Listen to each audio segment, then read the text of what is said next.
તમારું સ્વાગત છે। જી હા મિત્રો, અત્યારે હાલ મોટા સમાચાર સામે આવી રહ્યા છે। બોલિવૂડ એક્ટર સલમાન ખાનના વખાણ તેની ફિટનેસના કારણે થાય છે, પરંતુ છેલ્લા 7 વર્ષથી સલમાન ખાન ભયંકર તકલીફ ભોગવી રહ્યો છે। ખૂબ ઓછા લોકો જાણે છે કે સલમાન ખાન નર્વ ડિસઓર્ડરથી પીડિત છે। આ સમસ્યા કેવો દુખાવો થાય છે તે અંગે સલમાન ખાને too much with twinkle and Kajol show દરમિયાન આ વાત કરી હતી।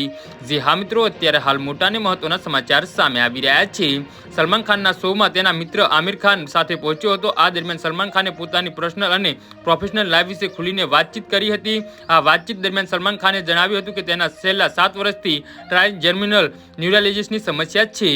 જી હા મિત્રો, અત્યારે હાલ મોટા અને મહત્વના સમાચાર સામે આવી રહ્યા છે।